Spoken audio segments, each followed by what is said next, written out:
बे समाव मोनसे सोमोनांथाव रादाब फोसावनो सिगांदों। जिसे बोसोर उनाव कार बिगोमाया गावनि गोजाम कारखौ लाख लाख रां खरसा खालामनानै जोबथा बिदाय होदों।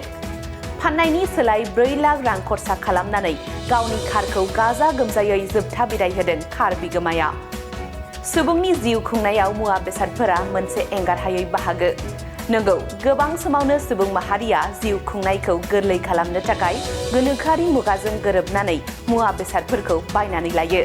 बेबादिनो गारि मटराबो सुबुं जिउनि मोनसे एंगारहायै बाहागो। खायसे सुबुंफोरा गारि मटरफोरखौ नखरनि सोद्रोमा बादि जोथोन लायो। अननाय आरो जोथोनजों खायसे सुबुंफोरा गारि मटरखौ बाहायो।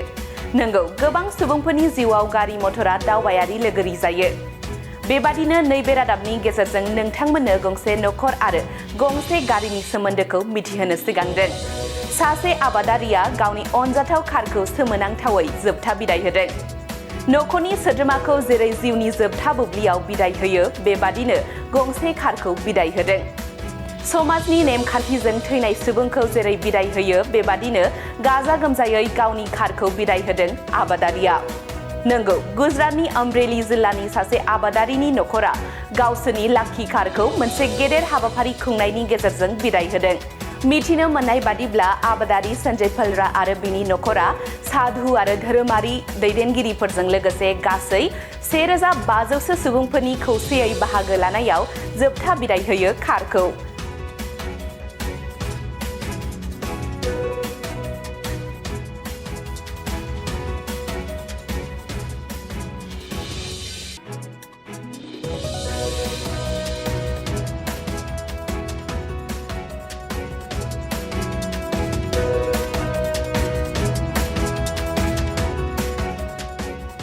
मख'नो गोनांदि थांनाय 2013 आरो 14 मायथाइयाव बे कारखौ सेकेन्ड हेन्डआव बायदोंमोन सन्जय फलराया।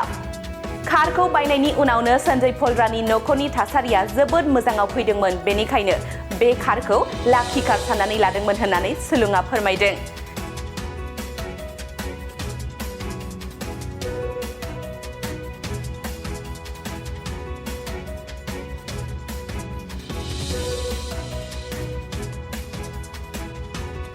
जायनि थाखाय जिसे बोसोर उनाव कार बिगोमाया फाननायनि सोलाय 4 लाख रां खरसा खालामनानै गावनि कारखौ गाजा गोमजायै जोबथा बिदाय होयो।